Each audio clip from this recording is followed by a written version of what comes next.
great if I come to the stage, put your hands together. His name is John, Tim John. All right.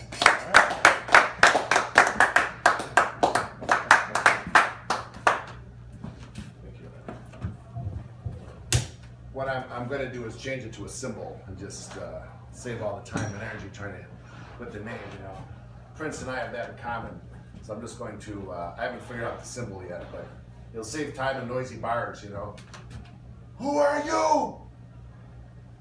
Oh, that's cool, that's cool. Anyway, so thank you.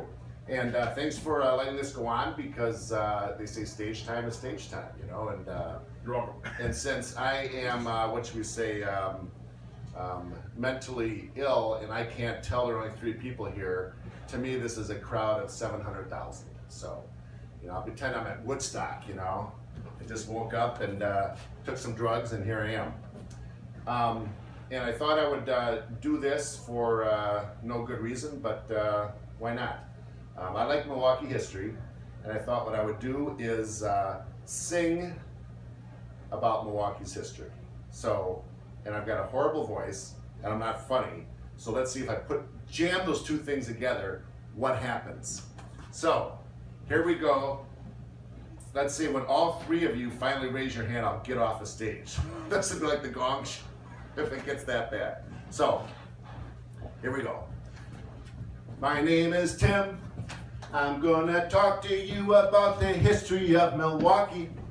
The history of Milwaukee. And what happened in the original way back times in the 1600s, 1700s. There were Indians here. No white people to speak of. And the 2 main tribes were the Menominee and the Ho-Chunk. But then other tribes started coming. They came from the east because they were pushed west because of the settlers in the east. But anyway, at this point there were only Indians in Wisconsin. And then what happened was some French voyageurs came to Wisconsin to start trading for furs because in Europe they wanted furs. On the East Coast they wanted furs and beaver hats. So they started trading with the Indians, and brought their great canoes down through the rivers and came to Milwaukee. His first name is Jacques Vieux. Jacques Vieux came here in the very early 1700s and set up his trading post right where Mitchell Park is today.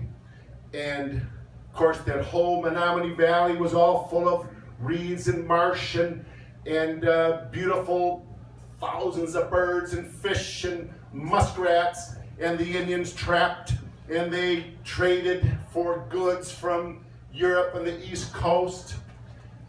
And then the English came and kicked the heck out of the French. Now this, I'm a little bit off in my time because actually we have to go back before Jacques Vieux came, but that doesn't matter because I am going to sing about Milwaukee's history.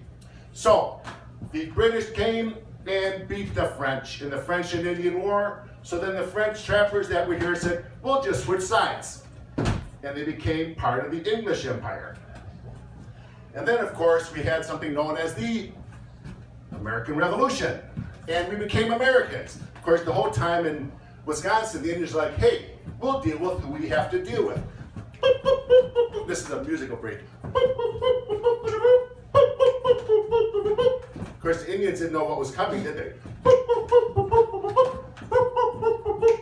So anyway, so now let's bring in Jacques Vieux, early 1700s, early 1800s. He came down, set up his trading post, and then his daughter became the wife of one of our city's founders.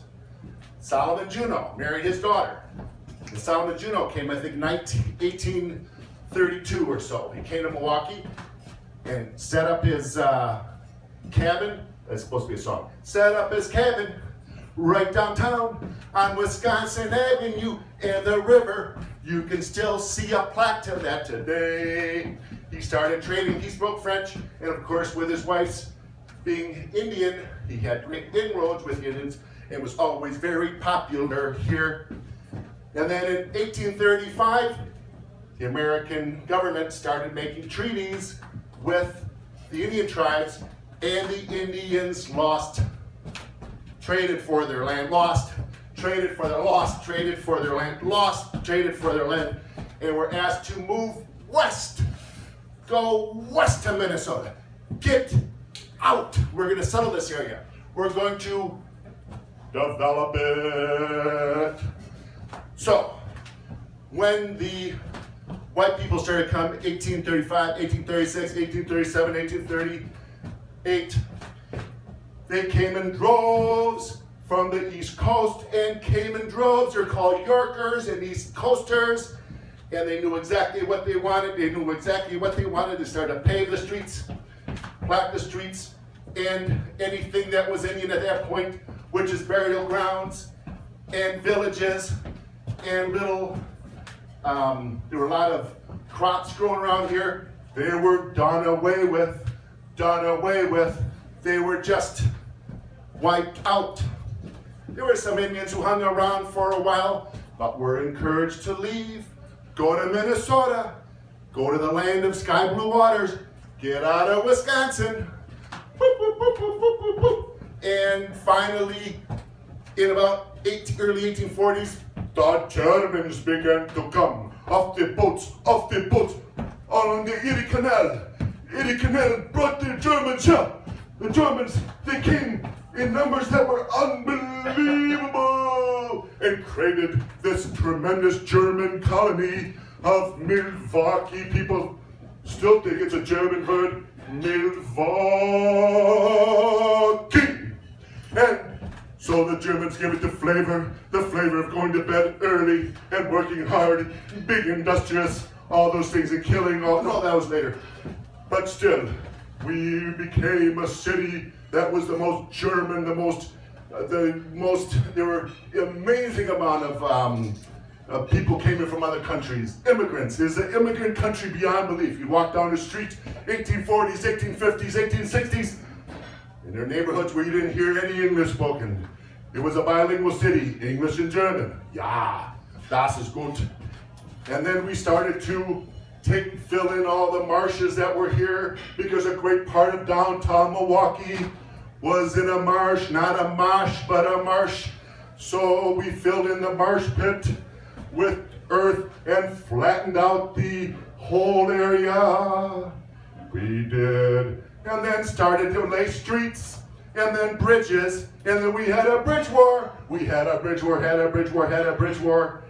1844, 45, which got people so upset. They go, we were shooting people across the Milwaukee River, white people both sides. We talk about gangs and tough guys. These were all white guys, and the white guys did a lot of tough stuff that we blame on minorities today, but we were all there before at that time. So in 1846, Milwaukee became a city. 2 years before Wisconsin became a state. And on that note, I think I'm going to leave all of you and maybe continue another day. So thank you. That's Milwaukee by song. All right, Tim John. Practice your history. We have any of those drugs left over? Let's bring them on. I need that to get through my workday tomorrow. Holy shit. All right, a little bit of Milwaukee history. My ancestors, I'm a descendant of the Gephardts. Wow. Yeah, Gephardt Street over there in Elm Grove. And they own much of what is today Elm Grove and Brookfield. Yeah. Wow. Yeah, shit. I thought I was bad with money. Holy shit. Okay, well,